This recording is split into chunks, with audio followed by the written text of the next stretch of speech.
Rancher kept the secret for years, until the Bigfoot returned, one last time. Epoint 5, 10 years passed. The ranch grew quiet. The world forgot the storm, but I never did. I kept the journals hidden, the sketches, the footprints, all the proof that no one would believe.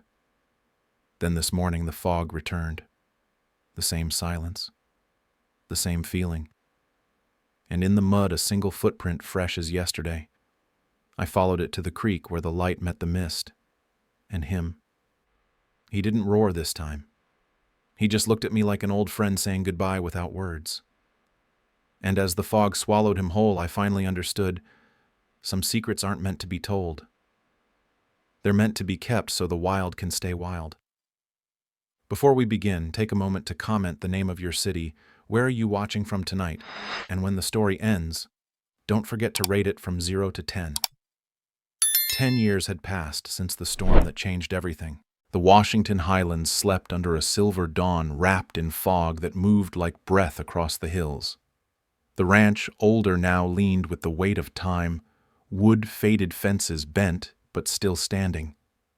Inside the cabin, James Harlow sat by the window, his beard gray, his hands weathered from years of silence.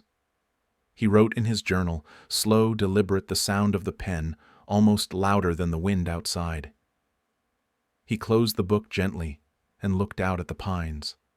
The fog swirled thicker, pressing against the glass like something alive. Then, through the stillness, it came a low, guttural sound from deep within the woods. A cry he hadn't heard in a decade. The breath caught in his throat. His eyes widened, heart pounding against the weight of memory. No, it can't be, he whispered. He grabbed his lantern, stepped out into the cold air, and vanished into the fog as the forest whispered his name once more. Part 1. The Journal of Silence. The morning light filtered through the cracked shutters, painting the cabin walls in faded gold. Dust floated lazily in the air, catching the sun like snow suspended in time. Everything about the room felt heavy with memory. The worn wooden table, the kettle that hadn't boiled in years, the faint smell of pine smoke still clinging to the air. Clara Harlow stood quietly in the doorway. 10 years had passed since she'd left this place, 10 years since that night of rain, fire, and fog. Now grown and changed, she had returned to the ranch, not out of longing, but duty. Her father James was getting older, slower, but still stubborn as the mountains that raised him. The silence here was unlike anywhere else, deep, patient, alive. She moved across the cabin, fingers brushing the shelves lined with her father's old tools, a few empty whiskey bottles and a row of worn notebooks that stopped abruptly a decade ago. Something felt unfinished. When she knelt to sweep the floor, the broom caught on a loose board. It creaked sharply, the kind of sound that didn't belong to routine but to discovery. Curiosity sparked. Clara pried at the corner, the wood stiff with age. Beneath it she found a small metal chest, the kind that once held tools or ammunition. Its lock was rusted shut, but the initials carved on the lid were unmistakable, J.H. Her breath caught. Dad? She dragged the chest into the sunlight and worked the lock with a screwdriver. It gave way with a reluctant snap. Inside lay a collection of leather-bound journals, edges cracked and pages yellowed with time. The smell of ink, sweat, and pine rose like a ghost. Tucked between the journals were folded papers, sketches of mountains, footprints, and symbols that looked both ancient and familiar. She lifted one sketch carefully. It was the outline of a massive footprint, too large to be human, too perfect to be imagination. Around it were circles of stones connected by lines and strange symbols. Notes in her father's handwriting filled the margins. The western ridge pattern repeats every 3 winters. Not random, not animal, peace gesture or warning. Her pulse quickened. Every childhood story, every half-whispered tale of the night the forest spoke came flooding back. She had thought they were myths, bedtime warnings meant to keep her close to home. But this was evidence. Clara turned another page. There were maps of the forest, detailed and precise marking trails she'd never known existed. Another drawing showed two figures, a man and something colossal beside him, not facing each other, but standing shoulder to shoulder. She whispered, "No, this can't be real." But then she found the journal dated 10 years ago, the same year of the storm. The cover was darker, water-stained, its pages warped from rain. She flipped through carefully. The handwriting grew more desperate with each entry. Tracks near the barn again. Hunters back in the valley. The creatures injured can't let them find it. Clara must never know. Her throat tightened. As she reached the last few pages, the words slowed, almost peaceful. The final line stopped her cold. "If the fog ever returns, it's not for me. It's for peace." She read it twice. The ink had faded, but the weight of it filled the room. She looked up toward the window. Beyond the glass, the sky was pale and still, but in the distance, a faint ripple of gray moved through the valley. A low sound, deep and familiar, rolled across the hills. Not wind, not thunder. Clara froze. Her heart began to hammer. "No," she whispered. "It can't be." She stepped outside her boots, crunching over the dry earth. The air carried the scent of rain, though the sky hadn't yet broken. The world was holding its breath. Across the field, her father's silhouette appeared, James Harlow standing at the edge of the porch, eyes locked on the horizon. His posture was tense, his hand resting on the railing as if steadying himself against something unseen. Clara clutched the journal to her chest and called softly, "Dad." He didn't turn. The wind shifted, and with it came the distant roll of thunder, low and slow, like the earth itself waking up after a decade of sleep. James finally spoke, his voice low but steady. "It's coming back, isn't it?" Clara swallowed hard. "I found your journals." A faint smile tugged at the corner of his mouth. Not of pride, but of acceptance. "Then you know." She stepped closer. "You knew it would return." He nodded, eyes never leaving the tree line. "It never really left. The forest just waits, like it always has." A flash of light cracked across the sky. The smell of rain thickened. Somewhere beyond the ridge, a long, mournful sound echoed, deep, rhythmic, ancient. Clara gripped his arm. "What is it?" James finally turned, the fog curling around his feet like smoke. "It's not danger," he said quietly. "It's a reminder." Another rumble rolled through the valley. Not thunder this time. Louder, closer.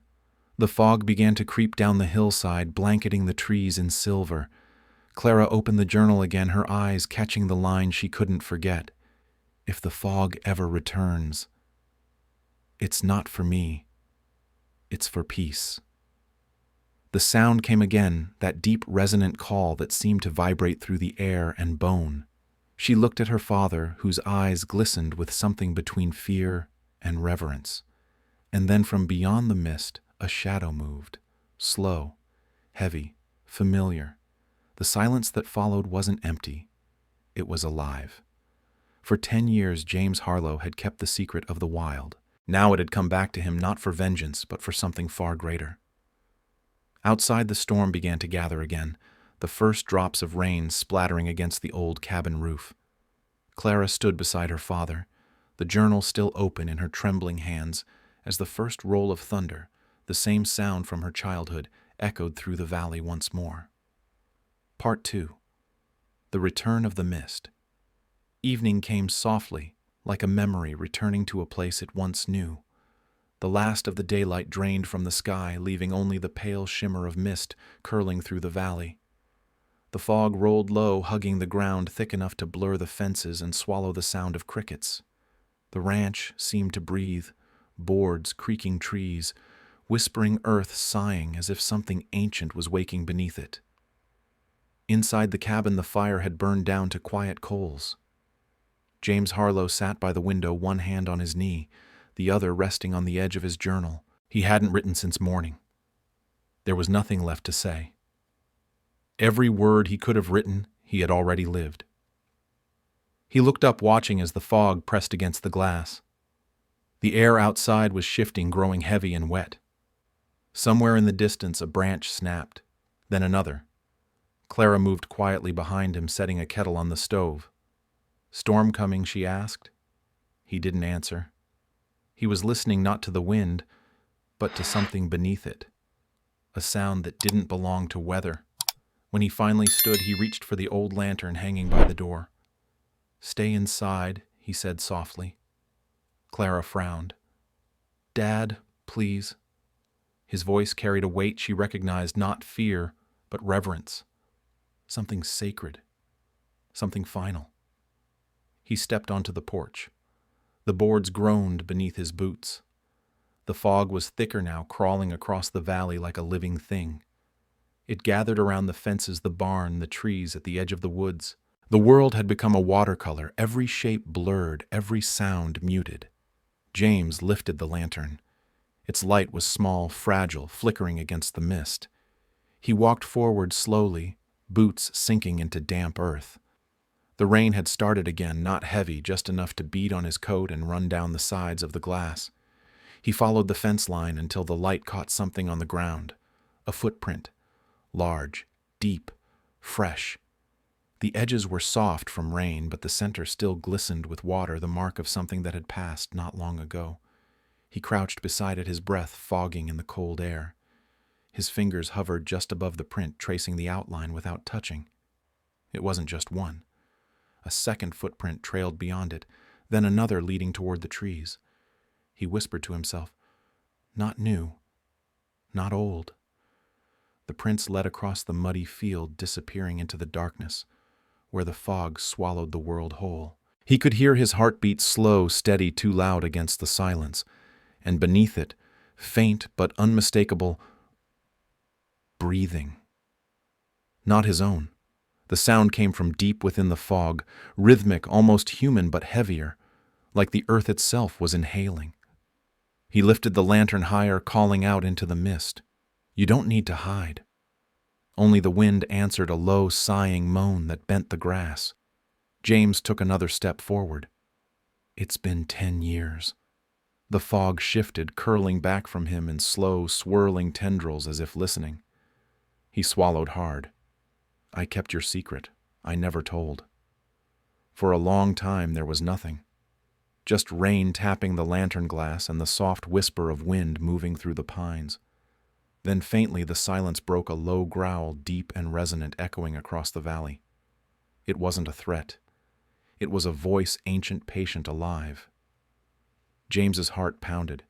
He took another step toward the sound. "I remember," he said, his voice trembling. "I remember what you did." The mist rippled, forming waves that rolled outward from where he stood. The fog wasn't just moving, it was reacting. Another sound followed, softer now, almost like a hum or a sigh.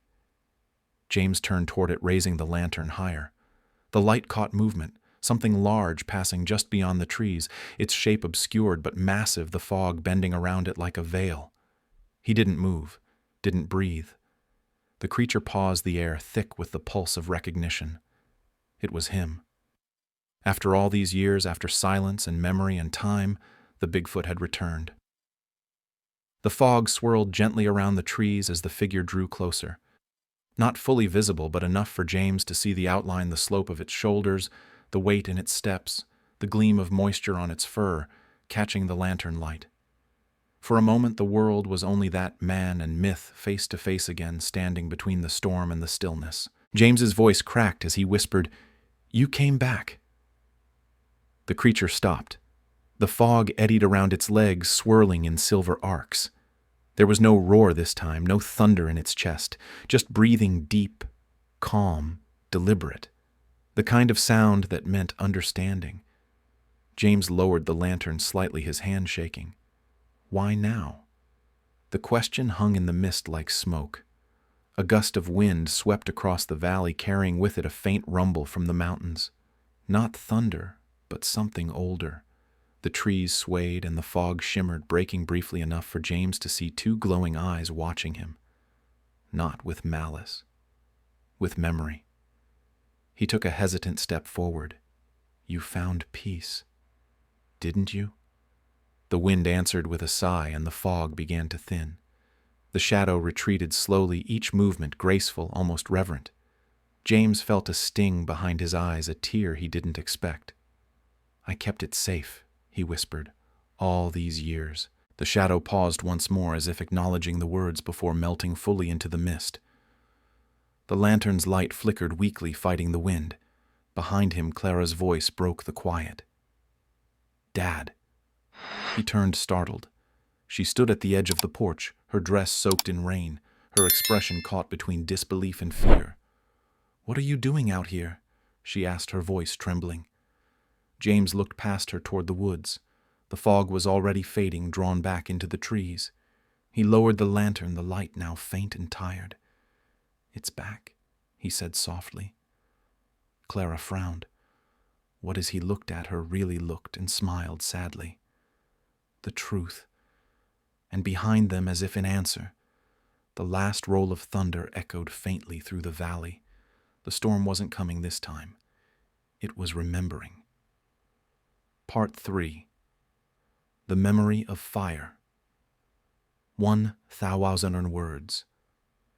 The barn creaked like an old man sighing in his sleep. Wind whistled softly through the cracks in the wood, carrying with it the scent of pine and distant rain. The once busy heart of the ranch was now a mausoleum of memory ropes, hung in loops. Old lanterns rusted from years of neglect, and tools lay half-buried under a thin layer of dust. James Harlow stood at the center, his breath visible in the cold air. The night outside had grown thick, the mist pressing against the barn walls like a living thing. He struck a match, the flame flickering weakly before catching on a bundle of dry wood. The fire cracked its glow, spilling over the rough boards, chasing shadows back into the corners. The warmth was faint, but it was enough. He sat on an overturned crate, rubbing his hands together.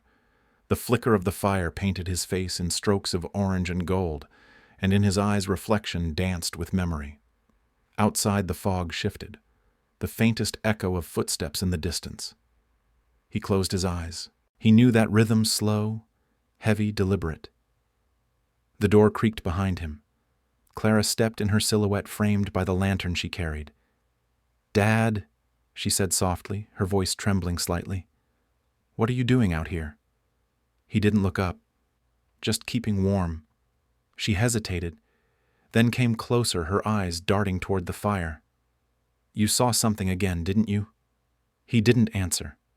The silence stretched, broken only by the snap of wood in the flames. Finally he nodded. "It's back," he murmured. Clara set the lantern on the table beside him. "I thought you said it was gone." "I did," James said, staring into the fire. "And for a long time I believed it. But the wild doesn't leave it waits. It remembers." The words lingered between them. Clara sat opposite him, wrapping her arms around herself. I read everything she said quietly. "Your journals, the sketches, the stones." He smiled faintly. "So you know why I kept them hidden." She nodded. "Because no one would believe you." He shook his head slowly. "Not just that. Because some truth shouldn't survive the noise of the world." Clara frowned. "You mean—" Bigfoot James lifted his eyes from the fire to meet hers. "I mean peace." She didn't understand at first. The fire popped, sending sparks into the air. James leaned forward, his voice lower now, heavy with something like confession. "I saw what happened when men learned of it," he said. "The hunters, the guns, the fear. They came not to understand, but to conquer, to prove they were right. But the forest doesn't need to be proven, it needs to be heard." He glanced at her eyes, reflecting the flame. "That night when it saved me, when it stood between me and those men, I realized something. The wild doesn't hate us. It pities us." Clara's voice softened. "Pities us." He nodded. "Because we forgot how to listen." The words settled deep, filling the barn's quiet. The fire's glow flickered across their faces, aging them both and binding them in the same unspoken understanding. Clara looked down at her hands. "You kept all of this, the journals, the sketches, to protect it." "To protect both of us," he said simply. "The world isn't ready for something that pure. They'd turn it into a headline, a trophy, a lie, and some truths are too sacred for that." Outside, a gust of wind rattled the old window shutters. The fog pressed closer, pale light gliding through the gaps like fingers reaching for warmth. James added another log to the fire, watching the flames climb higher. "You know," he said after a while, "there were nights I almost told someone, when the silence got too heavy. But every time I tried, the fog would roll in and I'd hear it again. The sound," she asked. He nodded. A low hum, like a voice too old for words. They sat there, the silence deep as the forest beyond. Then softly Clara said, "Do you think it came back because of you?" He didn't answer right away. Instead, he stared into the heart of the fire, watching the logs shift and crumble. "Maybe," he said finally. "Or maybe it came back because it knew the world's forgotten how to be still." The firelight dimmed. Outside, the wind slowed. For a moment, everything felt perfectly still, the kind of stillness that holds its breath before a storm. Then a sound. Soft, deliberate, the unmistakable crunch of heavy footsteps in the wet grass. Clara's head snapped toward the window. "Did you hear that?" James rose slowly, his movements calm but certain. "Stay here." He crossed to the window, his shadow stretching long across the floor. The glass was fogged, streaked with condensation. He wiped it with his sleeve and peered out. The fog outside was dense, shifting like smoke. The outline of the barnyard fence was barely visible, and beyond it something moved. A shape. Massive. Slow. Deliberate. For a moment he thought it was the trick of firelight, a dream born of smoke and memory.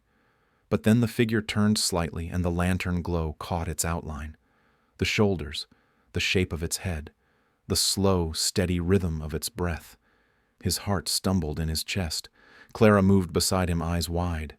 "Dad." He raised a hand gently to stop her. "Don't move." They stood together in silence, watching as the shadow passed along the barn's side.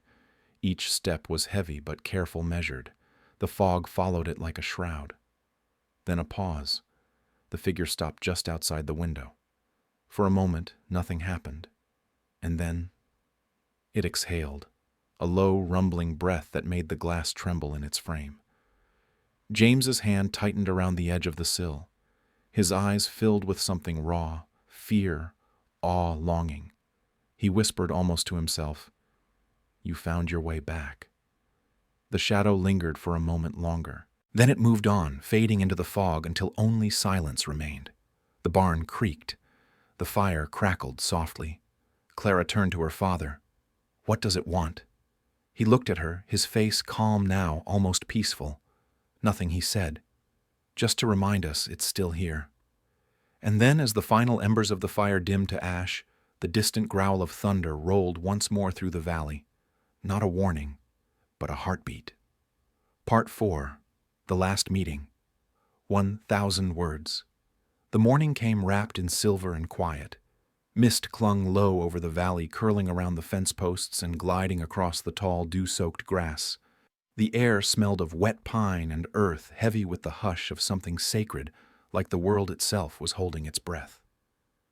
James Harlow walked slowly toward the edge of the creek. His lantern swung by his side, its flame weak in the pale dawn light. Each step he took left shallow impressions in the mud that filled with water, almost instantly erasing his trail behind him. He knew this path. He'd walked it before 10 years ago in a different life, under a different storm. Now there was no thunder, no rain, only the soft hum of the forest and the distant whisper of the creek ahead. He stopped at the old willow, the one that had leaned crooked for as long as he could remember. The bark had darkened over the years, and its roots reached into the stream like open hands. The fog parted slightly as he stepped forward. His heart was beating slow, heavy, and steady. The lantern light shimmered against the rippling water. And then he saw it. At first, it was only a shape, large, unmoving, half hidden by the mist. But as the wind shifted, the figure became clear. There, standing on the opposite bank, was Bigfoot. Older, slower, scarred. The creature's fur, once deep brown and thick, was streaked with gray. Its posture was stooped, but still powerful shoulders broad as tree trunks. Across its chest, faint lines of old wounds glistened in the dawn light. James froze. His throat tightened, but no words came. He could feel the air tremble around him, not from fear, but from the weight of recognition. This was no hallucination, no echo of memory. It was real. It was here. For a long time, neither moved. The mist drifted lazily between them, soft and slow like a curtain between two worlds. The only sound was the gentle ripple of the creek, the water weaving its way through stone and root. James finally lowered the lantern, letting it rest against his knee. "You're still alive," he whispered, voice barely carrying through the mist. The creature's chest rose and fell, a slow, deliberate breath that fogged the air before it. Up close, James could see the age in its movements. The wild strength remained, but it carried the burden of time, the quiet grace of something that had lived, fought, and survived in silence. He wanted to say so much, to ask where it had gone, why it had returned, but the words wouldn't come, because he already knew. It hadn't come for him. It had come to end the story they'd both kept alive. The creature shifted its gaze, steady, deep, and unblinking. Then slowly, with a motion that carried memory across a decade, it lifted one massive hand, palm open. The same gesture it had made years ago, the night it brought Clara to safety. A gesture that spoke without words, of peace, of gratitude, of trust. James felt something inside him break and mend all at once. His hand rose instinctively, mirroring the motion, fingers trembling. The light of dawn touched the space between them, human and legend, two silhouettes framed by fog and memory. His voice cracked as he whispered, "We both kept our promise." The words hung in the air, fragile as the first rays of sunlight that began to cut through the mist. The creature lowered its arm slightly, the gesture softening into something almost human, a nod. And in that moment, James saw not a monster, not a myth, but a reflection. A being of the wild, bound by instinct and mercy, just as he was bound by loneliness and loyalty. They were mirrors, both survivors of a world that no longer understood them. The fog around the creek began to lift, glowing with the pale light of sunrise. The first beam broke through the trees, painting the water gold. The creature turned slightly, its massive frame outlined in light. For a heartbeat, it looked almost weightless, a spirit carved from morning and mist. James took a step forward, but stopped. He knew this was where it ended. This was where the wild drew its boundary. The Bigfoot turned fully toward the forest, its movement slow but sure. James called softly, after it, "You don't have to go." The creature paused mid-step. For a moment it seemed to listen.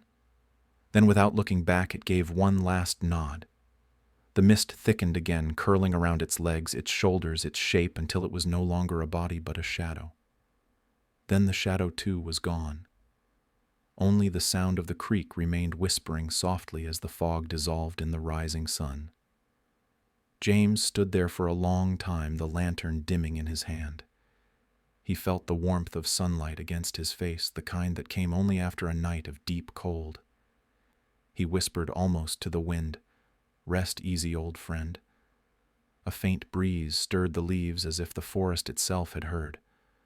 Behind him the world was waking, birds beginning to sing, the ranch glowing gold in the distance. But here, at the edge of the creek, time stood still. James knelt down, touching the damp earth where the creature had stood. There was no footprint this time, no sign of weight, no mark of passing, only wet grass and the glimmer of light on water. He smiled softly. Goodbye, then. When he finally turned back toward the ranch, the sun had broken fully over the hills. The fog was gone, replaced by clear blue air that shimmered faintly like glass. The sound of the forest followed him, not haunting, not mournful, but calm. For the first time in a decade, James Harlow felt something settle deep in his chest. Not the weight of memory, but the peace that follows, understanding. And as he reached the top of the hill, the wind brushed his face with the faintest scent of pine and rain, the same scent that had carried that first cry through the storm 10 years ago. The circle was complete. Part 5. The Dawn Between Worlds. The morning came soft and golden, the kind that felt like the earth itself was exhaling after holding its breath all night. The fog that once cloaked the valley had thinned into ribbons of silver drifting lazily between the pines. Every blade of grass shimmered with dew. The ranch, old, quiet, and weathered, seemed to stand on the edge of two worlds. James Harlow stepped out of the cabin, the door creaking softly behind him. His boots pressed into the damp ground, each step sinking slightly into the soil, still cool from night. The air smelled of cedar and rain. Clara followed a few paces behind her coat pulled tight, her eyes searching the tree line as though expecting something or someone to step through the light. But the forest was calm now, peaceful. At the far edge of the ranch, where the fences ended and the wild began, something caught the sun, a faint glimmer half buried in the grass. James paused, his gaze narrowing. Slowly he walked toward it. The ground was uneven, still soft from yesterday's rain. When he reached the spot, his breath caught. There, laid perfectly into the earth, was a circle of stones. Not random, not scattered. Placed. Each rock was smooth polished by hand or time, forming a shape so deliberate it could not have been made by nature alone. At its center rested a tuft of coarse fur, dark brown streaked with silver, and beside it a small wooden carving no larger than James's palm. He crouched down, the morning light spilling over his shoulders. The carving was rough but unmistakable, 2 hands, one large, one small, pressed palm to palm. His chest tightened. Behind him, Clara approached slowly, her footsteps muffled by the damp grass. When she saw the circle, she stopped short. Her hand rose to her mouth, her breath trembling. "Dad," she whispered. He nodded, unable to speak. Clara knelt beside the stones, tracing the edge of the circle with her fingertips. The surface was cold, but there was something alive in the arrangement. A rhythm, a message. "It's beautiful," she said softly. James swallowed hard. "It's not a farewell." She looked up at him, puzzled. "Then what is it?" He stared at the wooden carving, his reflection flickering faintly in its smooth surface. "A promise," he said, "one that didn't need words." For a moment neither of them moved. The forest breathed around them, wind whispering through the pines, the distant call of a raven echoing faintly. Clara's eyes glistened, her voice barely a breath. "All this time, you were right." James smiled faintly, lines deepening at the corners of his eyes. "I wasn't right. I was just listening." The sun rose higher, flooding the clearing with warmth. The stones shimmered the dew, evaporating into faint trails of mist that lifted and disappeared. James reached out, brushing his fingers against the carved wooden symbol. It was warm, almost alive. He whispered, "Guess we both just wanted peace, didn't we?" The words carried softly into the air, vanishing into the quiet like a prayer. Then, as if in response, the wind rose. It wasn't harsh or sudden, just a steady, gentle breath moving through the valley. It stirred the grass, rippled the surface of the creek, and passed over the circle of stones with a faint hum, lifting the tufts of fur ever so slightly. Clara looked up. The trees swayed their leaves, shimmering gold in the sunlight. The sound was soft, melodic, almost like an answer. James closed his eyes, letting the wind wash over him. He could almost hear it, not words, not language, but understanding. A final connection between man and myth, silence and song. When he opened his eyes again, the air felt lighter. The fog had lifted entirely. The world was clear, real, yet touched with something otherworldly. Clara wiped her eyes, her voice barely steady. "Will you tell people now about what you saw?" He smiled gently. "No," he said. "Some truths are meant to be kept, not hidden, just honored." She nodded, understanding. Together they stood in the growing light. Behind them, the cabin caught the sun, its old wood glowing amber. Ahead, the forest stretched vast and endless, breathing softly. James took one last look at the circle of stones, the carved symbol, the tuft of fur glinting like gold. Then he turned toward the cabin, whispering more to himself than anyone else. "The forest isn't cruel. It just waits for someone to listen." And as the wind moved once more through the pines, it carried that promise away across the ranch, into the valley, and back to the world of the wild. The morning light spilled through the cabin windows, golden and soft, dancing across the wooden floor. Dust drifted lazily in the air, glowing like tiny embers of memory. The fire in the hearth had burned low, leaving only warmth and quiet. James Harlow sat at the small table by the window, the same one where he'd written for decades. His old journal lay open before him, its pages filled with sketches, notes, and fragments of the life he'd lived between solitude and legend. Outside, the valley breathed in silence. The forest and the ranch stretched together under the same morning sun, no longer divided by fear, but joined by understanding. James dipped his pen into the ink one last time. His hand trembled, but his eyes were steady. He wrote slowly, carefully, each letter carved with meaning. The forest isn't cruel. It just waits for someone to listen. He let the ink dry, then closed the journal. The sound of the cover shutting felt final, not like an ending, but a piece earned. The wind brushed gently against the cabin walls, rustling the curtains. Somewhere far off, a bird called a low, steady cry that faded into the horizon. James smiled faintly. "Guess you're still out there," he murmured. The sunlight touched both the fence and the forest beyond, washing everything in the same gold light. Two worlds finally one. Sometimes the things we fear the most are the ones that teach us how to feel again. This is Wild West Stories, where mystery meets mercy and every silence heals. If a legendary creature returned to your land, what would you do? Leave your answer below and rate today's story from 0 to 10.